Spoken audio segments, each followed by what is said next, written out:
ఈ లేఖన భాగములో మనం ఆలోచన చేయగలిగితే అపోస్తలుడైన పౌలు గారి గురించి మీ అందరికీ తెలుసు. ఆయన మొదటి స్థితి మనందరికీ తెలుసు. దేవుని సంఘాన్ని హింసించి దేవుని సంఘాన్ని పాడు చేసేటటువంటి వ్యక్తిగా అపోస్తలుడైన పౌలు గారిని ఆయన ప్రారంభ స్థితిని మనము తెలుసుకున్న వారమే. అయితే అపోస్తలుడైన పౌలు గారు మారిన తర్వాత ఆయన యేసుక్రీస్తు ప్రభుల వారిని స్వరక్షకునిగా అంగీకరించి బాప్తిస్మము తీసుకొని సంఘములో చేరిన తర్వాత ఆయన దేవుని కొరకు గొప్ప కార్యాలు చేశాడు. ఆ గొప్ప కార్యాలను మనం ఆలోచన చేయగలిగితే ఆయన చేసినటువంటి సువార్త పరిచర్యలలో 3 సువార్త దండయాత్రలు చేస్తాడు. 3 సువార్త దండయాత్రలు చేసినటువంటి ఆ సందర్భంలో ఇక్కడ ఆలోచన చేయగలిగితే ఈ సందర్భము 2వ సువార్త ప్రయాణములో మాట్లాడుతున్నటువంటి మాట. అయితే ఇక్కడ చెప్పబడుతున్న మాట మనం ఆలోచన చేయగలిగితే అపోస్తలుడైన పౌలు గారు ఎవరి మధ్య నిలబడ్డాడంటే ఏథెన్స్లో అరియోపగు మహాసభలో ఆయన నిలుచున్నట్టు ఇక్కడ వ్రాయబడింది. ఆ వాక్యం చూడండి ఒక్కసారి, చక్కటి భాగము 22వ వచనాన్ని చూసి మనం నేరుగా ముందుకు వెళదాం. పౌలు అరియోపగు మధ్య నిలిచి చెప్పినదేమనగా అంటున్నాడు కదా. ఇక్కడ ఏమంటున్నాడంటే పౌలు అరియోపగు మధ్య నిలిచి చెప్పినదేమనగా అంటున్నాడు. ఏథెన్సు ప్రాంతంలో ఆయన సువార్త ప్రకటన చేస్తున్నటువంటి సందర్భాన్ని గనక మనం ఆలోచన చేయగలిగితే ఆయన దేవుని లేఖనము లేని వారి మధ్య, దేవుని వాక్యము అంటే లేఖనము ఉన్నవారి మధ్య కాదు ఆయన సువార్త ప్రకటిస్తున్నది. దేవుని లేఖనము తెలియని వారి మధ్య, దేవుడంటే ఎరుగని వారి మధ్య, దేవుడంటే తెలుసుకోలేని వారి మధ్య ఆయన సువార్తను ప్రకటించడానికి వెళ్ళాడు. వెళ్ళిన సందర్భంలో మనం ఆలోచన చేయగలిగితే ఆయన మొదట ఏథెన్స్ ఈ ప్రాంతానికి రాకమునుపు ఆయన తెస్సలోనిక ప్రాంతము నుండి బెరయ ప్రాంతానికి వస్తాడు. ఆ బెరయ ప్రాంతము నుండి అక్కడ ఆయనకు శ్రమలు కలగగానే ఏథెన్స్ ప్రాంతానికి ఆయన వస్తాడండి. ఏథెన్స్ ప్రాంతం అనేది అది అన్యజనుల ప్రాంతం,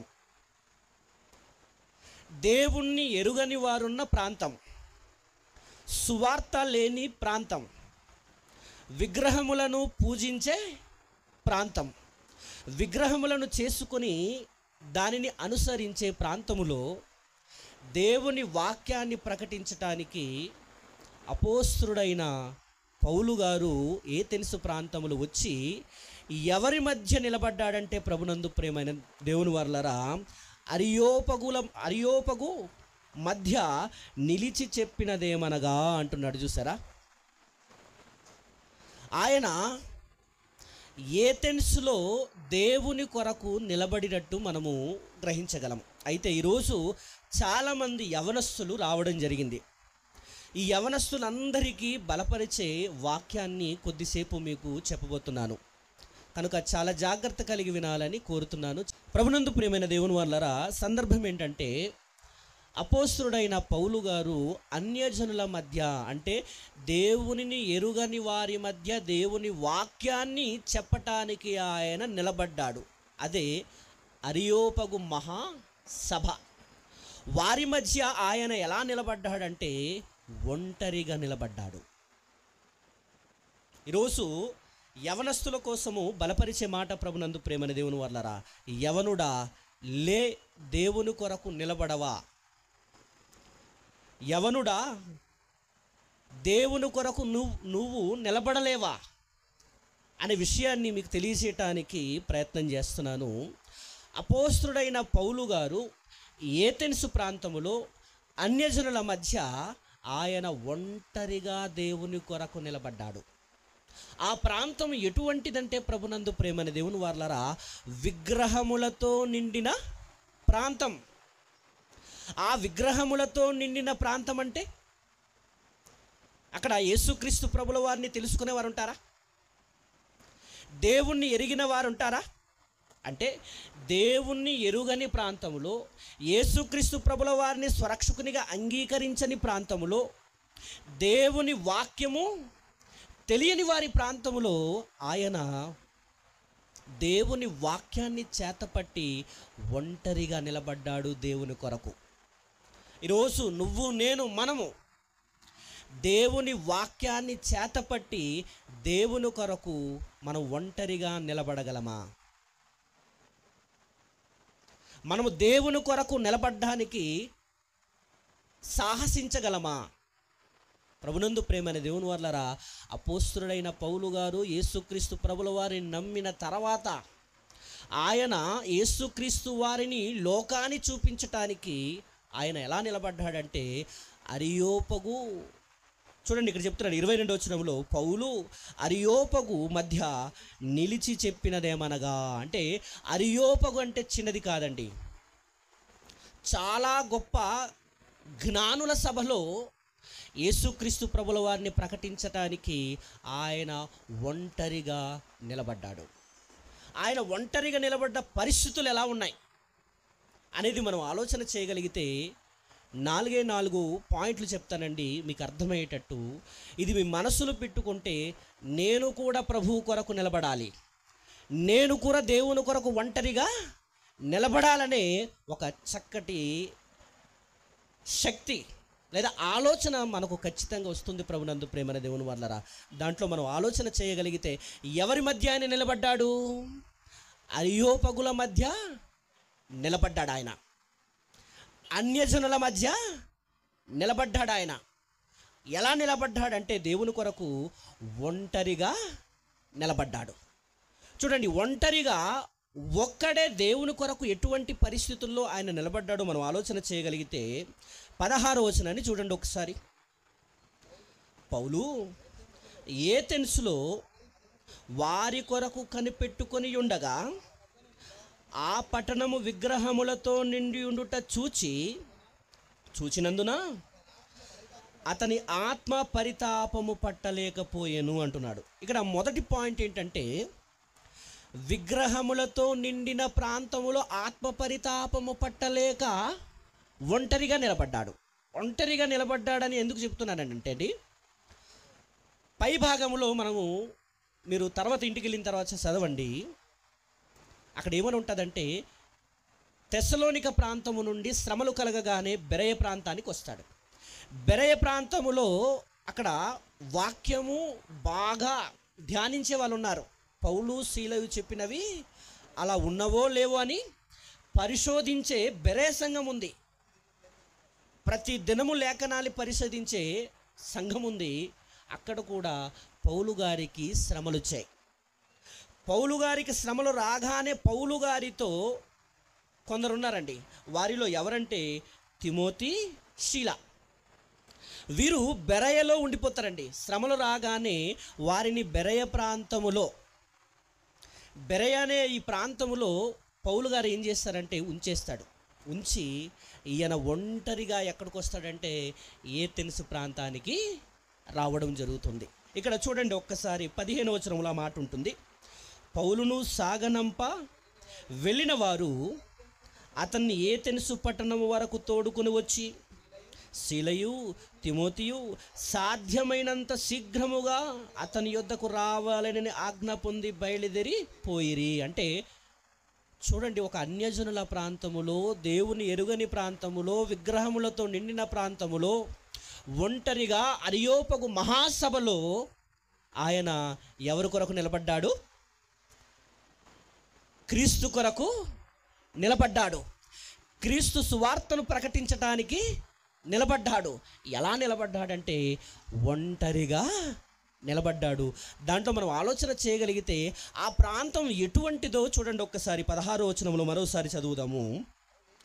పౌలు ఏథెన్సులో వారి కొరకు, అంటే శీల తిమోతి కొరకు కనిపెట్టుకుని ఉండగా ఆ పట్టణము విగ్రహములతో నిండి ఉండుట చూచినందున అతని ఆత్మ పరితాపము పట్టలేకపోయెను. అంటే మొదటి పాయింట్ ఏంటంటే, ఒంటరిగా ఏథెన్సు ప్రాంతములో క్రీస్తు కొరకు విగ్రహములతో నిండిన ప్రాంతములో ఆయన నిలబడ్డాడు. మొదటి పాయింట్, ఓకేనా. రెండవ పాయింట్ 18వ వచనం చదవండి ఒకసారి. ఎపిక్రియలలోను స్తోయాకులలోను ఉన్న కొందరు జ్ఞానులు అతనితో వాదించిరి. అంటే జ్ఞానుల మధ్య ఆయన ఒంటరిగా నిలబడ్డాడు, ఓకేనా. జ్ఞానుల మధ్య ఆయన ఒంటరిగా నిలబడ్డాడు. మూడో పాయింట్ మనం ఆలోచన చేయగలిగితే చూడండి, మూడో పాయింట్ని మనం ఆలోచన చేయగలిగితే కింద చదవండి ఒక్కసారి 18. కొందరు వదరబోతులు చెప్పిన ఏమిటని చెప్పుకొనిరి. అతడు యేసును గూర్చియు పునరుద్ధానమును గూర్చియు ప్రకటించెను గనుక మరికొందరు వీడు అన్య దేవతలు ప్రచురము చేయుచున్నాడని చెప్పుకొనిరి. అంతటా వారు అతన్ని వెంట పెట్టుకొని అరియోపగు సభల యొద్దకు తీసుకొని పోయి ఇక్కడ చెప్తున్నాడు చూడండి, నీవు చెయ్యుచున్న ఈ నూతన బోధ ఎట్టిదో మేము తెలుసుకునవచ్చునా?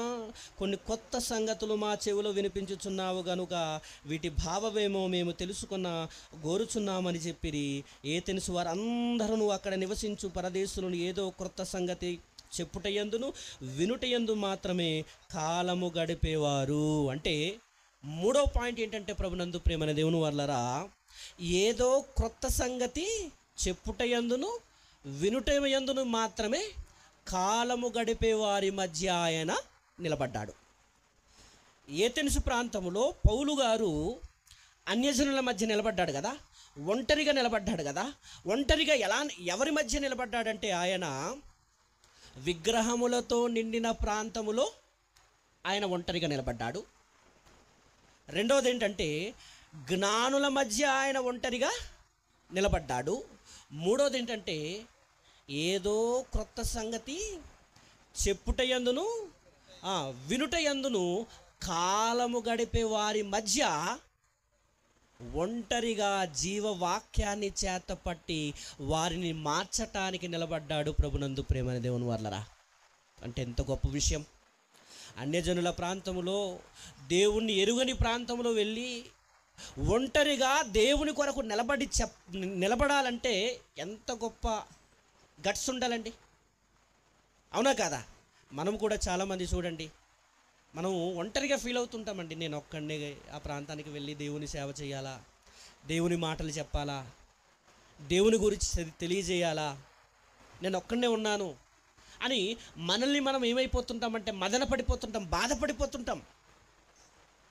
మా ప్రాంతంలో నేను ఒక్కడనేనండి, ఏం చేయలేకపోతున్నాను అనేవారికి పౌలు గారు ఇస్తున్నటువంటి భరోసా, పౌలు గారు ఇస్తున్నటువంటి సలహా ఏంటంటే, ఆయన అన్యజనుల మధ్య, దేవుణ్ణి ఎరుగని వారి మధ్య, దేవుని నమ్మని వారి మధ్య, విగ్రహములతో నిండిన వారి మధ్య ఆయన ఒంటరిగా ప్రభువు కొరకు నిలబడ్డాడు. ప్రభునందు ప్రేమైన దేవుని వర్లరా, ఎంత గొప్ప విషయం, అవునా కాదా? ఒక విషయం మీకు తెలియజేస్తాను చూడండి. దేవుని కొరకు ఒంటరిగా నిలబడిన వారిలో బైబిల్ చరిత్రలో చాలామంది ఉన్నారండి, మనకు స్ఫూర్తినిచ్చేవారు. అంటే ఈ మాట నేను ఎందుకు చెప్తున్నానంటే, మన సహోదరులలో చాలామంది యవనస్తులు కానీ మన సహోదరులు కానీ వారు ఎలా ఫీల్ అవుతున్నారంటే, నేను ఒక్కడినే, నేనేం చేయగలను, నా వలన అవుతుందని సందిగ్ధంలో పడుతుంటారు కదా. వారికి కొద్దిగా ప్రోత్సాహం ఇవ్వటానికి ఈ మాటలు, ఈ సందేశం అనేది ఇవ్వడం జరుగుతుంది. ప్రభునందు ప్రేమైన దేవుని వర్లరా, నిజంగా అన్యజనుల మధ్య ఆయన దేవుని వాక్యాన్ని చేతపట్టి నిలబడ్డాడు. నిలబడినటువంటి ఆ సందర్భాన్ని కనుక మనం ఆలోచన చేయగలిగితే, బైబిల్ గ్రంథములో మీ అందరికీ తెలుసు, యోసేపు ఐగుప్తులో దేవుని కొరకు ఒంటరిగా నిలబడ్డాడు, అవునా కదా? యోసేపు గారు దేవుని కొరకు ఐగుప్తులో ఒంటరిగా నిలబడ్డాడు.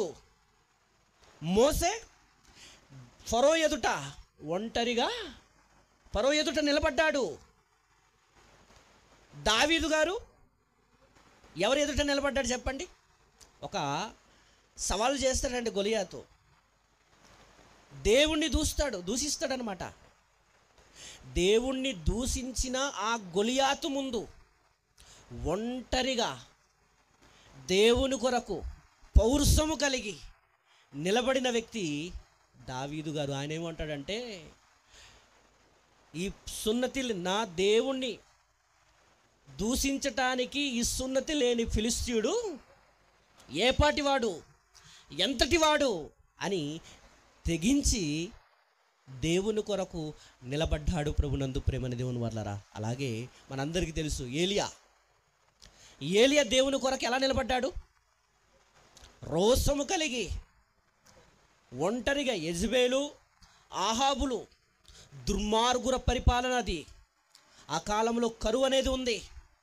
అటువంటి పరిస్థితుల్లో ఏలియా గారు ఒంటరిగా దేవుని కొరకు నిలబడ్డారు. ప్రభునందు ప్రేమన దేవుని వర్లరా. అలాగే మీ అందరికీ తెలుసు ఓబద్య కూడా ప్రాణాన్ని తెగించి 50 మందిని 100 మందిని పోషించటానికి ప్రాణాన్ని తెగించి ఒంటరిగా నిలబడ్డాడు. ప్రభునందు ప్రేమన దేవుని వర్లరా. అలా చూసుకుంటూ ముందుకు అలా బైబిల్ చరిత్ర అంతను చూడగలిగితే సద్రక్, మెషక్, అబేద్నెగోలు చూడండి, ఎవరు ఎదుట వారు నిలబడ్డారు? ఎవరెదుట? ప్రపంచ చక్రవర్తుల ఎదుట నిలబడ్డారు. ఎవరి కొరకు? దేవుని కొరకు నిలబడ్డారు. ప్రభునందు ప్రేమన దేవుని వర్లారా. ఈరోజు మనం నిలబడకూడదు చెప్పండి? ఖచ్చితంగా మనకు స్ఫూర్తినిచ్చేది ఎవరు అనుకుంటున్నారండి? బైబిల్లో ఉన్నటువంటి భక్తులే. నేను ఒంటరి వాణ్ణి ఎప్పుడో అనుకోకూడదు. బైబిల్ మనల్ని స్ఫూర్తినిస్తుంది. ప్రభునందు ప్రేమన దేవుని వర్లరా. ఒంటరిగా దేవుని కొరకు నిలబడిన వారిని చూడండి. చాలామంది ఎలా ఫీల్ అవుతారంటే, మా ఇంట్లో నేను ఒక్కనేనండి, ఏం చేసినా నా మాట వినరండి, చెల్లదండి, మా ప్రాంతంలో నేను ఒక్కనేనండి అంటే నీరసించిపోతుంటారు. అటువంటి వారికి పౌలు గారు ఇస్తున్నటువంటి భరోసా ఏంటంటే, అన్యజనుల మధ్య ఆయన ఎలా నిలబడ్డాడు? ఒంటరిగా దేవుని కొరకు నిలబడ్డాడు. ప్రభునందు ప్రేమన దేవుని వర్లరా. ఈరోజు మనము నిలబడకూడదు చెప్పండి దేవుని కొరకు? క్రీస్తు యేసుని మనము స్వరక్షకునిగా అంగీకరించి బాప్తిస్మము తీసుకొని సంఘములో చేర్చబడి దేవుని కొరకు నేను బ్రతుకుతానని ప్రమాణం చేసిన మనం ఈరోజు క్రీస్తు సువార్తను చేతపట్టి ఈ లోలంగిపాడా, రంగ్సింగ్పాడా, లేదా ఈ సలుగు పంచాయతా, లేదా పాడేరా, ఏజెన్సీయా, ఏ ప్రాంతంలోనైనా జీవవాక్యాన్ని చేతపట్టి దేవుని స్వార్థను ఒంటరిగా తెగించి ప్రభువు కొరకు ఎంతమంది నిలబడాలని ప్రయత్నం చేస్తున్నాం చెప్పండి? ప్రభునందు ప్రేమన దేవుని వర్లరా. ప్రభువు కొరకు మనం నిలబడాలి. ప్రభువు కొరకు నిలబడిన భక్తులు మనకున్నారు, స్ఫూర్తినిచ్చిన వారు. యోసేపు జీవితం మనకు తెలుసు కదండి, అవునా కాదా? అమ్మబడ్డాడండి, అమ్మబడ్డాడు, అన్నల చేత అమ్మబడ్డాడు, అన్యదేశంలో ఉన్నాడు, కానీ అధిపతిగా మారిపోయాడు. అధిపతిగా మారి ఒంటరి వాడే నిజంగా ప్రపంచాన్ని పోషించేవాడుగా మారిపోయాడు. ప్రపంచానికి ఆయన ఒక ఆదర్శమూర్తిగా మారిపోయాడు. ఒంటరిగానే ఎక్కడికి వెళ్ళాడు? ఐగుప్తులకు వెళ్ళాడు. ఆయన వెంట ఎవరు లేరు. ఆయన వెంట ఉన్నది ఎవరు? దేవుడు. ప్రభునందు ప్రేమని దేవుని వర్లరా.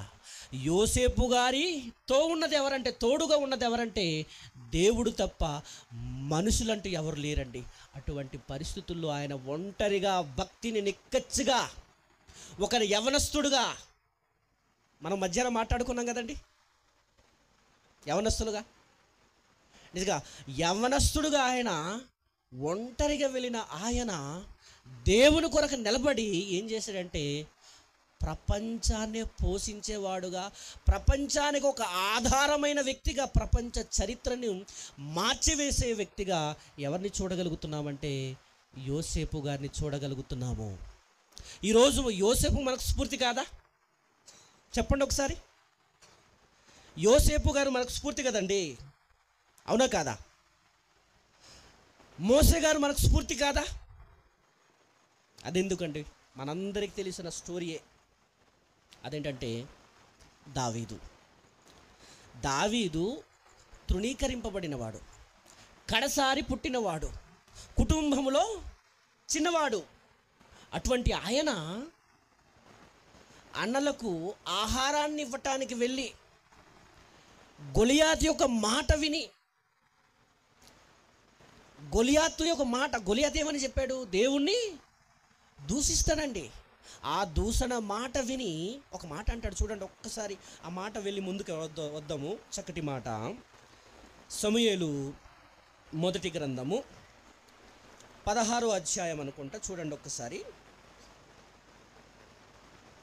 సున్నతి లేని ఫిలిష్తీయుడు ఎంతటి వాడనే మాట, చక్కటి మాట ఉంటుంది ప్రభునందు ప్రేమని దేవుని వల్ల. 17వ అధ్యాయం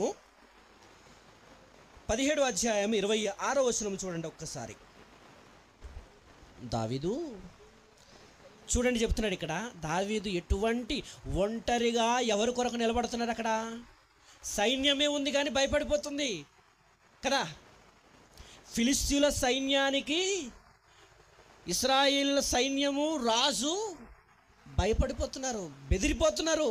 అటువంటి పరిస్థితుల్లో ఒక బాలుడుగా దేవుని పక్షాన ఒంటరిగా నిలబడే వ్యక్తిని మనము దావీదు గారిని చూస్తాం. చూడండి ఒకసారి 26వ వచనము. దావీదు, జీవము గల దేవుని సైన్యమును తిరస్కరించుటకు ఈ సున్నతి లేని ఫిలిష్తీయుడు ఎంతటి వాడు, వాని చంపి ఇశ్రాయేలీయుల నుండి నింద తొలగించిన వానికి బహుమతి ఏమని తన యొద్ద నిలిచేవాడిని నడుగగా. అంటే ఒంటరిగా ఎవరి కొరకు నిలబడ్డాడండి? దేవుని కొరకు దావీదు గారు నిలబడ్డాడు. అంటే ఇదంతా నేను ఎందుకు చెప్తున్నానంటే ప్రభునందు ప్రేమన దేవుని వాళ్ళరా, దేవుని కొరకు ఒంటరిగా నిలబడి దేవుని పక్షాన విజయాన్ని చేకూర్చి మనకు స్ఫూర్తినిచ్చిన వారు బైబిల్ గ్రంథములో అనేక మంది ఉన్నారు. అలాగే పౌలు గారు కూడా ఎక్కడ నిలబడ్డాడు? ఆయన అరియోపగు మహాసభ. అరియోపగు మహాసభ అంటే అది చిన్నది కాదండి, అది జ్ఞానుల సభ, గ్రీకుల యొక్క జ్ఞానుల సభ. ఆ సభలో నిలిచి చెప్పినదేమనగా అంటున్నాడు కదా, వారి మధ్య నిలబడ్డాడు ఆయన. వారి మధ్య నిలబడ్డాడు. వారి మధ్య ఎటువంటి పరిస్థితులు ఉన్నాయి? మొదటి పాయింట్ ఏం చెప్పాం మీకు? విగ్రహములతో నిండిన ప్రాంతంలో ఆయన నిలబడ్డాడు. ఆత్మ పరితాపము పట్టలేకపోయిందటండి. ఎందుకంటే ఆ ప్రాంతం అంతా చూశాడు, అలా చూశాడు. ఇప్పుడు ఒలంగి ఈ ప్రాంతంలో వచ్చినప్పుడు మనం చూస్తుంటాం కదండి. చూసిన తర్వాత మంచిగా ఉంటే హ్యాపీగా అవుతాం. అదే మనం అనుకున్నట్టుగా దేవునిలో లేరంటే అయ్యో అని ఆత్మ పరితాపం అనేది ఉంటుంది. వీరెప్పుడు రక్షింపబడతారా? వీరెప్పుడు దేవునిలోనికి వస్తారా? వీరెప్పుడు దేవుణ్ణి మారుతారా? వీరు విగ్రహాలను నమ్ముతున్నారా అని ఆత్మ పరితాపం అనేది ఉంటుంది. చూడండి, ఆత్మ పరితాపం అంటే ఒకటేనండి, కనికరం చూపించడం అండి. యేసుక్రీస్తు ప్రభుల వారు మత్తయి సువార్తలో ఒక మాట చెప్తాడు 9వ అధ్యాయంలో, కాపెరు లేని గొర్రెల వలె చెదిరి ఉన్నందున కనికరపడి అనే మాట చూస్తాం. అంటే ప్రజలందరూ ఎలా ఉన్నారు? కాపరి లేని గొర్రెల వలె చెదిరి ఉన్నారట. వారిని చూసి యేసుక్రీస్తు ప్రభుల వారు ఏమవుతున్నారో చెప్పండి? కనికరపడుతున్నారు. కనికరపడుతున్నారు అంటే అర్థం ఏంటి? ఆత్మ పరితాపము పట్టలేకపోతున్నాడు. ఆత్మ పరితాపము పట్టలేక నిజంగా కోత విస్తారము పనివారు కొద్దిగా ఉన్నారు అంటున్నాడు. ఇప్పుడు పౌలు గారు ఏథెన్సు పట్టణములో ఒంటరిగా నిలబడ్డాడు కదా. విగ్రహములతో నిండిన ప్రాంతమట. అంటే దేవుణ్ణి తెలుసుకునేవారు ఎవరు లేరు. అటువంటి స్థలమును చూసిన తర్వాత ఆత్మ పరితాపము పట్టలేక వీరిని ఎలాగైనా కాపాడాలని ఒంటరిగా దేవుని కొరకు పౌలు గారు నిలబడ్డాడు. ప్రభునందు ప్రేమన దేవుని వర్లరా, మరొక మాట చూడండి, మరొక మాట దాంట్లోనే అపోస్తుల కార్య గ్రంథం 17వ అధ్యాయము 18వ వచనం రండి ఒక్కసారి. 18 అపోస్తుల కార్య గ్రంథము 17వ అధ్యాయం అపోస్తుల కార్యగ్రంథము 17వ అధ్యాయము 18వ వచనం చూడండి ఒకసారి. ఎపిక్యూరులలోను స్తోయకులలోను కొందరు జ్ఞానులు అతనితో వాదించరండి. ఇది రెండో పాయింట్ అండి. అంటే విగ్రహములతో నిండిన ప్రాంతములో పౌలు గారు వెళ్ళి ఆత్మ పరితాపము పట్టలేక ఎలాగైనా కాపాడాలి, వెళ్ళి ఎలాగైనా దేవుని యొద్దకు నడిపించాలి. ఈరోజు చూడండి చక్కటి సభ ఎందుకు ఏర్పాటు చేశారు? ఎలాగైనా కొందరినైనా దేవుని మాటలు వినిపించి దేవుని వైపు కొందరినైనా నడిపించాలనే ఉద్దేశం కలిగి లోలంగిపాడు క్రీస్తు సంఘం వారు, రంగసింగిపాడు వారు, ఈ ప్రాంతంలో ఉన్న ఆత్మ పరితాపము పట్టలేనటువంటి మంచి క్రైస్తవులైనటువంటి మన సహోదరులు ఏం చేశారంటే ఈ ప్రాంతంలో ఉన్న వారికి కాపాడటానికి వారు ఈ కార్యక్రమం చేశారు. ఎందుకంటే ఆత్మ పరితాపము పట్టలేక అనేక మంది నాశనానికి వెళ్ళిపోతున్నటువంటి సందర్భం తెలుసు కదండి. వారు కాపాడబడాలంటే ఖచ్చితంగా వీరిలో ఏం రావాలి? ఆత్మ పరితాపం రావాలి, కనికరము రావాలి, వారిని రక్షించాలనే చక్కటి మనసు రావాలి. అవునా కాదా? అలాంటి మనస్తత్వము కలిగిన వ్యక్తి ఎవరంటే పౌలు గారు. ఆయన ఏథెన్సులో విగ్రహములతో నిండిన ప్రాంతములో ఒంటరిగా నిలబడ్డాడు. ఎవరి కొరకు చెప్పండి? క్రీస్తు కొరకు నిలబడ్డాడు. ఇది మొదటి పాయింట్. రెండో విషయం ఏంటంటే చూడండి 18వ వచనంలో ఎపిక్యూరులలోను స్తోయాకులలోను ఉన్న కొందరు జ్ఞానులు అతనితో వాదించిరి. అంటే జ్ఞానుల మధ్య ఆయన నిలబడ్డాడండి. పౌలు గారు ఎవరి మధ్య నిలబడ్డాడు? జ్ఞానుల మధ్య ఆయన ఒంటరిగా నిలబడ్డాడు. మనం జ్ఞానులంటే భయపడిపోతాం కదా. జ్ఞానుల మధ్య ఆయన ఒంటరిగా నిలబడి ఏం చెప్పాడు తెలుసా? శాస్త్రాలు ఏం చెప్పలేదండి, చరిత్ర ఏం చెప్పలేదండి, ప్రపంచంలో ఉన్న తత్వజ్ఞానం బోధించలేదండి. ఒకే ఒక్కటి ఆయన పట్టుకున్నాడు. అదేంటంటే యేసుక్రీస్తును గూర్చి ఆయన పునరుద్ధానమును గూర్చి జస్ట్ అదే ప్రకటించాడండి. జ్ఞానుల మధ్య ఆయన నిలబడి ఏం చెప్పాలి? ఇప్పుడు జ్ఞానుల మధ్య నిలబడితే మనం జ్ఞానంతో మాట్లాడతాం కదా, జ్ఞానమే మాట్లాడతాం కదా. కానీ అపోస్తలుడైన పౌలు గారు జ్ఞానుల మధ్య నిలబడి ఆయన ఏం ప్రకటిస్తున్నాడంటే యేసును గూర్చి, పునరుద్ధానమును గూర్చి ప్రకటిస్తున్నాడు. యేసును గూర్చి అంటే యేసు ఎవరు? రక్షకుడు కదా. రక్షకుడు అంటే ఏంటి? పాపములో నాశనమైపోతున్న వారు. రెండో పాయింట్ చూడండి ఒక్కసారి. రెండో పాయింట్ ఇక్కడ జ్ఞానుల మధ్య ఆయన నిలబడ్డాడు కదా. జ్ఞానులు అనగానే 18వ వచనంలో చూడండి ఒక్కసారి. ఎపిక్యూరులలోను అన్న దాంట్లో ఫుట్ నోట్లో ఏమనుంది? గ్రేకీయులలోని తెగలు. గ్రేకీయులు ఎవరండి చెప్పండి? గ్రేకీయులు ఎవరంటే జ్ఞానాన్ని వెతికేవారండి. వింటున్నారా? చూడండి ఆ రిఫరెన్స్ ఒకసారి. కొరింథీ మొదటి పత్రిక 1వ అధ్యాయము 22వ వచనం చూడండి ఒక్కసారి. కొరింథీ మొదటి పత్రిక 1వ అధ్యాయము 22వ వచనం. ఈ గ్రీకీయులు ఎలాంటి వారో తెలుసుకోవాలంటే ఇక్కడ చెప్తున్నాడు చూడండి. యూదులు సూచక్రియలు చేయమని అడుగుచున్నారు, గ్రీసు దేశస్థులు జ్ఞానమును వెదుకుచున్నారు. అంటే అమ్మా వింటున్నారా? ఇది చేయొద్దండి. ఎంతమంది వింటున్నారు? ఇటుపక్క ఉన్నారు. ఓకే సరే, వినపడుతుంది కదా. ప్రభునందు ప్రేమైన దేవుని వర్లరా, ఇక్కడ వ్రాయబడిన మాట ఏంటంటే గ్రీకేయుల తెగలు అంటే గ్రీకుల మధ్య. గ్రీకులు ఎటువంటి వారంటే జ్ఞానమును వెతికేవారు. ఇప్పుడు పౌలు గారు ఎవరి మధ్య నిలబడ్డాడు? జ్ఞానుల మధ్య ఆయన నిలబడ్డాడు. ప్రభునందు ప్రేమన దేవుని వల్లరా, జ్ఞానుల మధ్య నిలబడ్డం అంటే అది చిన్న విషయం కాదు. ప్రభునందు ప్రేమన దేవుని వల్లరా, గ్రీకులంటే మీకు ఒక విషయం తెలియజేస్తాను. అదేంటంటే క్రీస్తుకు పూర్వము 4-3వ శతాబ్దంలో ప్రపంచాన్ని పరిపాలించిన సామ్రాజ్యము గ్రీకు సామ్రాజ్యం కదా. ఆ గ్రీకు సామ్రాజ్యంలో అలెగ్జాండర్ ద గ్రేట్ మనకందరికీ తెలుసు. కానీ అక్కడ జ్ఞానులు కొంతమంది ఉన్నారు. వారెవరంటే ఒక సోక్రటిస్, ఒక ప్లేటో, ఒక అరిస్టాటిల్. చూడండి, పెద్ద పెద్ద జ్ఞానవంతులు ఉన్నారు అక్కడ. గొప్ప గొప్ప జ్ఞానవంతులు అక్కడ ఉన్నారు. ఒక అరిస్టాటిలు, ఒక ప్లేటో, ఒక సోక్రటిసు. అంటే గ్రీకేయులు అనగానే ఎవరంటే జ్ఞానులండి.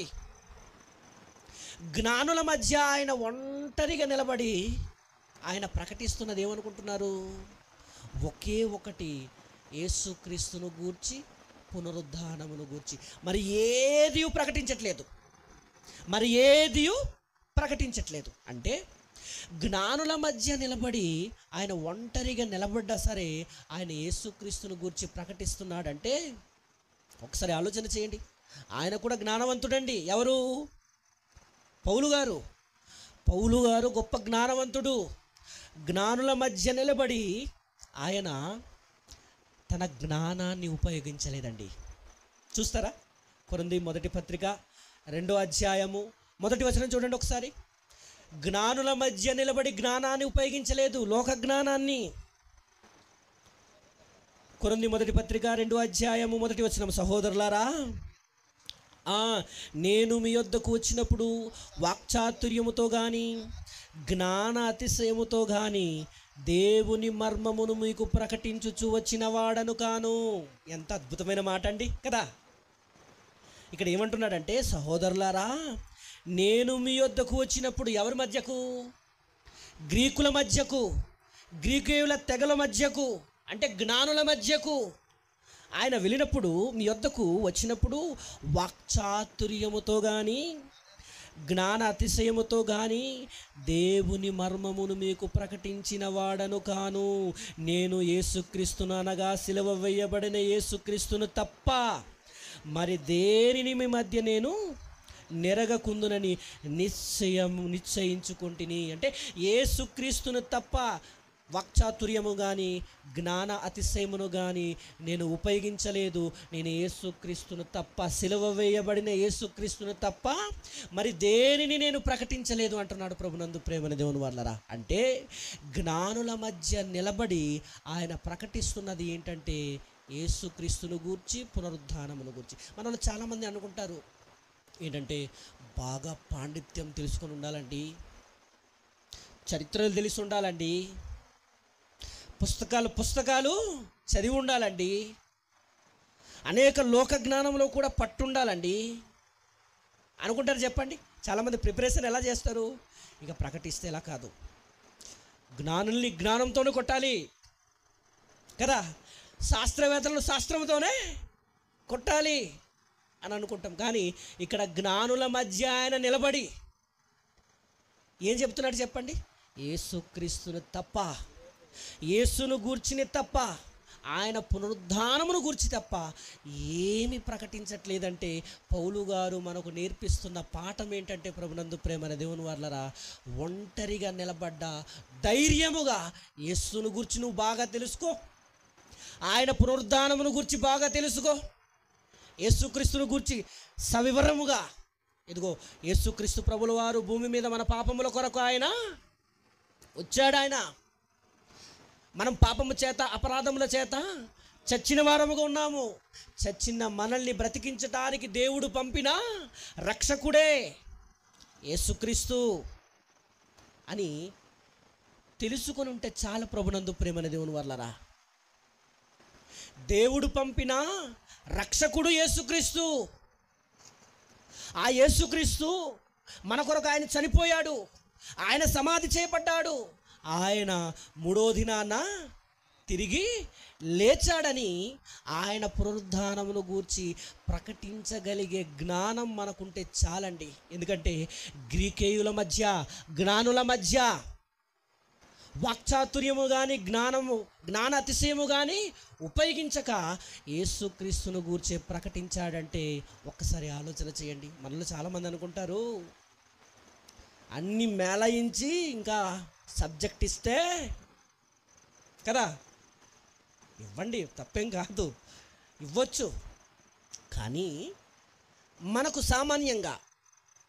సామాన్యంగా మనం తెలుసుకోవాల్సింది ఏంటంటే, వాడు జ్ఞాని అవ్వని, ఎంత మేధావి అవ్వని, మనకు రావాల్సింది ఏంటంటే యేసుక్రీస్తును గూర్చి, ఆయన పునరుద్ధానమును గూర్చి ఖచ్చితంగా మనము తెలుసుకొని ఉంటే, యేసుక్రీస్తు మన పాపముల కొరకు భూమి మీద వచ్చాడు, ఆయన చనిపోయాడు, సమాధి చేయబడ్డట్టు తిరిగి లేచాడు అని నమ్మితే మనకు కూడా ఆయన పరలోకం ఇస్తాడని నమ్మగలిగితే చాలు. ప్రభునందు ప్రేమైన దేవుని వల్ల రాదు, జ్ఞానులైన దేవుని పక్షాన ఒంటరిగా నిలబడి నిజంగా దేవుని వైపు అనేక మందిని మార్చవచ్చు. జస్ట్ మనం తెలుసుకోవాల్సింది ఒకటే, యేసుక్రీస్తును గూర్చి. అది చదవండి ఒకసారి. అపోస్తుల కార్యగ్రంథము 17వ అధ్యాయము 18వ వచనములో చివరి మాట, కొందరు ఈ వదరబోతులు చెప్పినది ఏమిటని చెప్పుకొనిరి. చూడండి, అతడు అంటే ఎవరు? పౌలు గారు ఏం చెప్తున్నాడు అక్కడ? అతడు యేసును గూర్చియు పునరుద్ధానమును గూర్చియు ప్రకటించెను గనుక. ఎవరి గురించి ప్రకటించాడండి? ఏమైనా జ్ఞానం ప్రకటించాడా? లోక జ్ఞానం లేదు. ఇక్కడ ఏం చెప్తున్నాడంటే, అతడు యేసును గూర్చియు పునరుద్ధానమును గూర్చి నిలబడి, ఎవరి మధ్య? జ్ఞానుల మధ్య ఆయన నిలబడి జస్ట్ యేసుక్రీస్తును గూర్చి పునరుద్ధానమును గూర్చి మాత్రమే ప్రకటించాడండి. మనం ఎలా ప్రిపేర్ అయిపోతాం చెప్పండి? మనం ఎలా ప్రిపేర్ అయిపోతాం?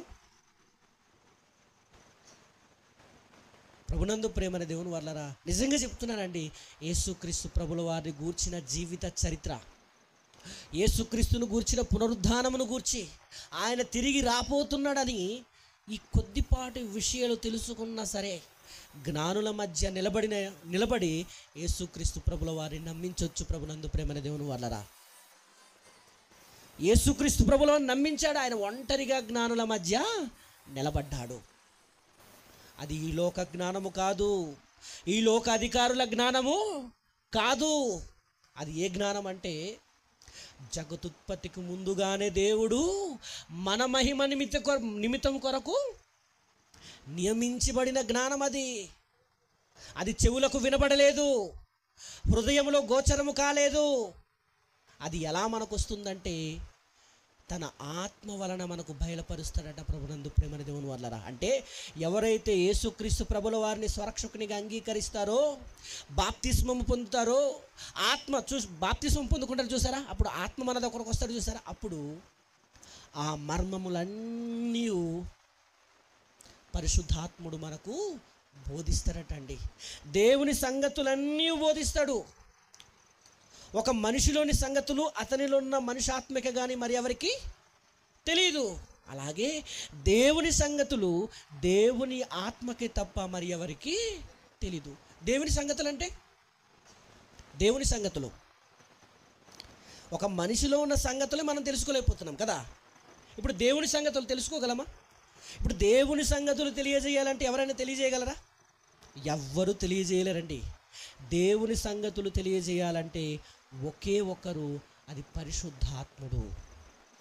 పరిశుద్ధాత్ముడు తెలియజేస్తేనే కానీ దేవుని సంగతులు మనము తెలుసుకోలేం. ప్రభునందు ప్రేమన దేవుని వాళ్ళరా, ఆ దేవుని సంగతులను ఎప్పుడు మనం తెలుసుకుంటామో జస్ట్ అదేంటంటే, యేసుక్రీస్తు మరణ సమాధి పునరుద్ధానం, ఆయన రెండోసారి రాబోతున్నారని తెలుసుకొని సువార్త ప్రకటించటానికి ఒంటరిగా దేవుని కొరకు, మనకొచ్చిన దాంట్లో ఒంటరిగా దేవుని కొరకు నిలబడితే చాలండి.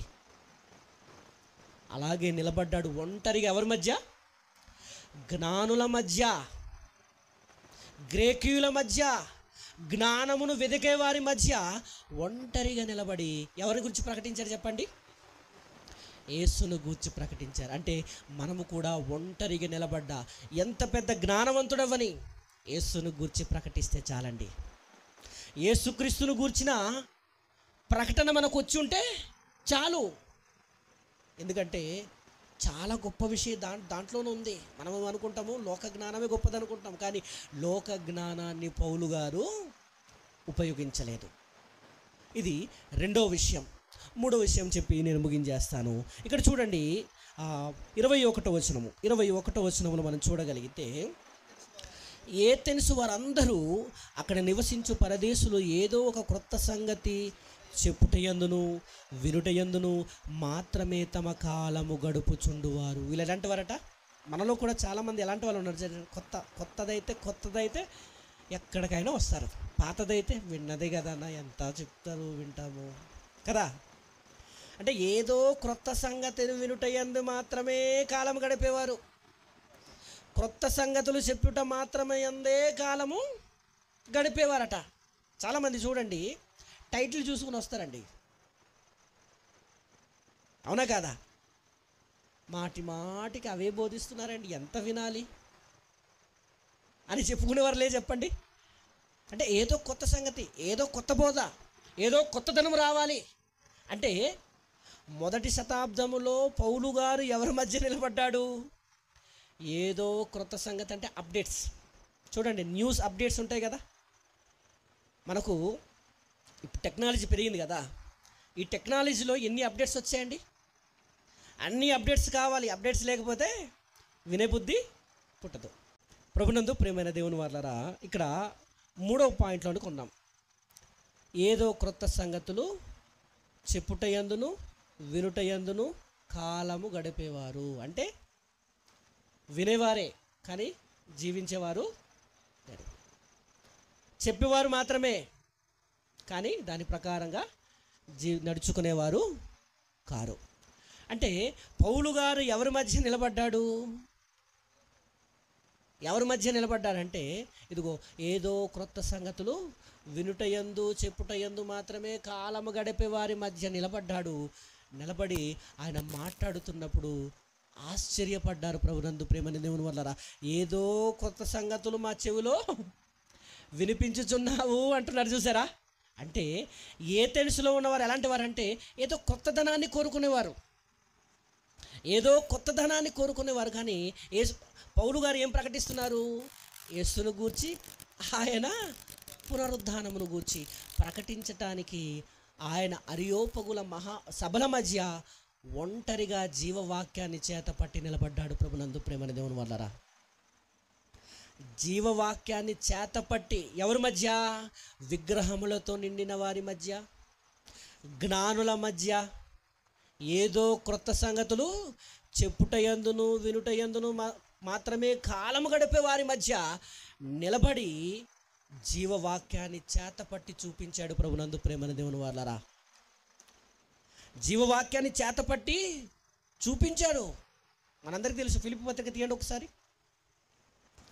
ఫిలిప్పీ పత్రిక 2వ అధ్యాయం 16వ వచనం చూడండి ఒకసారి. అట్టి జనముల మధ్యను, ఫిలిప్పీ పత్రిక 2వ అధ్యాయము 16వ వచనం. అట్టి జనముల మధ్య 14 నుండి బాగుంటుందేమో చూడండి ఒకసారి. మీరు మూర్ఖమైన వక్రజముల మధ్య నిరపరాధులను నిష్కలంకులను అన్యుందులునై దేవుని కుమారులగునట్లు సణుగులను సంశయములను మాని సమస్త కార్యములు చేయుడి. చూడండి ఇక్కడ చెప్తున్నాడు, అట్టి జనముల మధ్య మీరు జీవవాక్యమును చేతపట్టి లోకమందు జ్యోతులుగా ఉండవలను, లోకమందు జ్యోతుల వలె కనబడవలనని. హలో,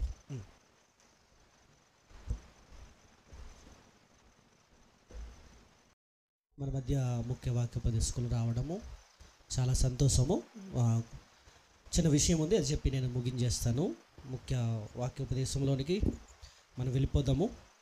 ప్రభునందు ప్రేమని దేవుని వాళ్ళారా, 3వ విషయాన్ని మనము తెలుసుకుంటున్నాము. అదేంటంటే ఏదో కొత్త సంగతులు చెప్పుటయందును వినుటయందును కాలము గడిపే వారి మధ్య పౌలు గారు నిలబడినట్టు మనము తెలుసుకుంటున్నాము.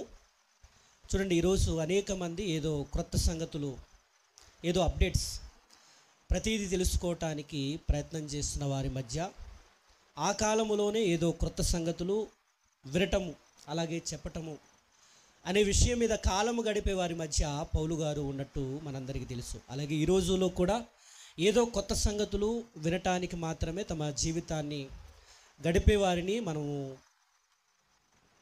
తెలుసుకుంటున్నాము. మన మధ్య చాలామంది కూడా ఉంటారు. అయితే ప్రభునందు ప్రియమైన దేవుని వాళ్ళరా, అపోస్తుడైన పౌలు గారు ఒంటరిగా ఎవరి మధ్య నిలబడ్డాడంటే అరియోపగు మహాసభలో ఆయన నిలబడి ఆత్మపరితాపము పట్టలేక విగ్రహములతో నిండిన ప్రాంతములో ఆయన దేవుని కొరకు ఒంటరిగా నిలబడ్డాడు. అలాగనే జ్ఞానుల మధ్య ఆయన ఒంటరిగా నిలబడ్డాడు. యేసును గూర్చి, ఆయన పునరుద్ధానమును గూర్చి మాత్రమే అక్కడ ప్రకటించినట్టు మనం తెలుసుకున్నాం.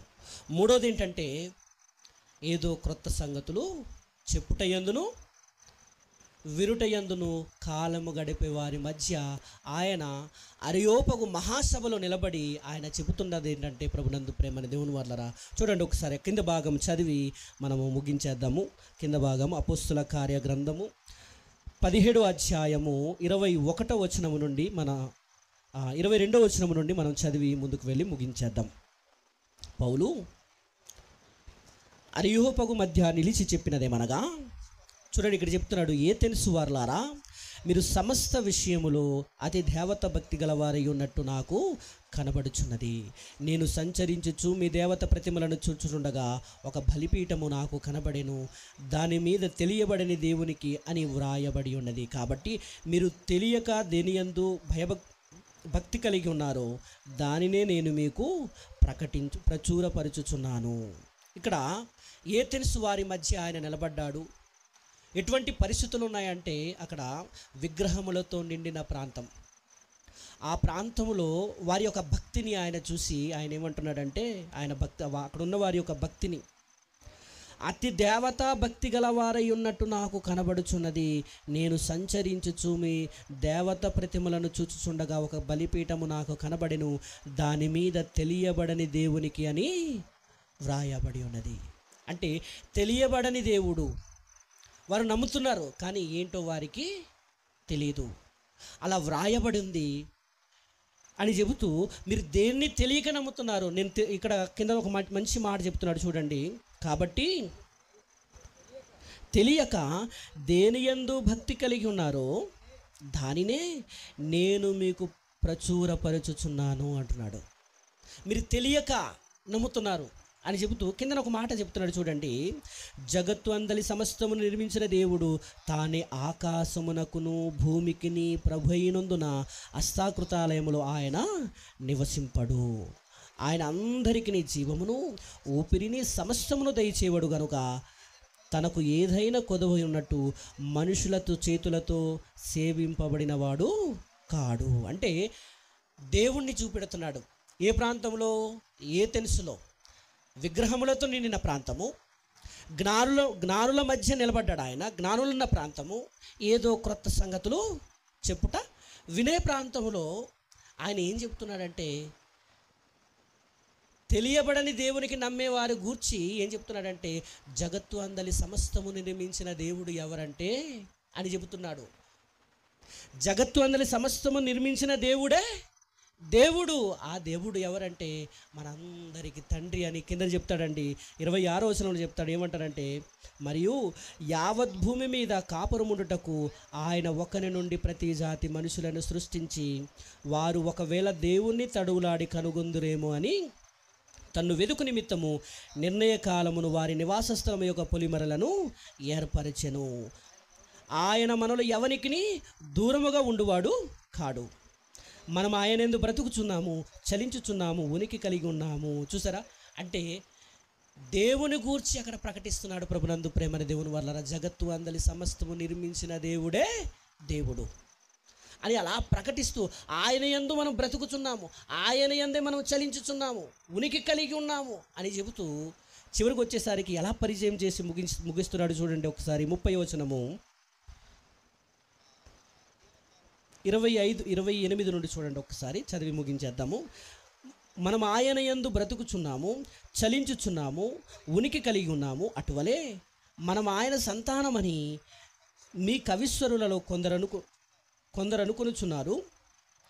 కాబట్టి మనము దేవుని సంతానమయుండి మనుషుల చమత్కార కల్పల వలన మలచబడిన బంగారమునైనను వెండినైనను రాతినైనను దేవత్వము పోలి ఉన్నదని తలంపకూడదు. ఆ అజ్ఞాన కాలమున దేవుడు చూచి చూడనట్టుగా ఉండెను. ఇప్పుడైతే అంతటను అందరూ మారు మనసు పొందవలెనని మనుషులకు ఆజ్ఞాపించి ఉన్నాడు. ఎందుకనగా తాను నియమించిన మనుషుని చేత నీతిని అనుసరించి భూలోకమునకు తీర్పు తీర్చబోయేది ఒక దినము నిర్ణయించి ఉన్నాడు. మృతులలో నుండి ఆయనను లేపినందున దీని నమ్ముటకు అందరికీ ఆధారము కలగజేసి ఉన్నాడు. అంటే యేసుక్రీస్తు ప్రభుల వారి యొక్క మరణ సమాధి పునరుద్ధానమును గూర్చి అక్కడ తెలియజేస్తున్నాడు. ప్రభునందు ప్రేమని దేవుని వాళ్ళరా, అంటే ఇప్పటి వరకు చెప్పిన ఆ భావములో ఏథెన్సు ప్రాంతములో పౌలు గారు అరియోపగు సభలో ఒంటరిగా దేవుని కొరకు నిలబడ్డాడు.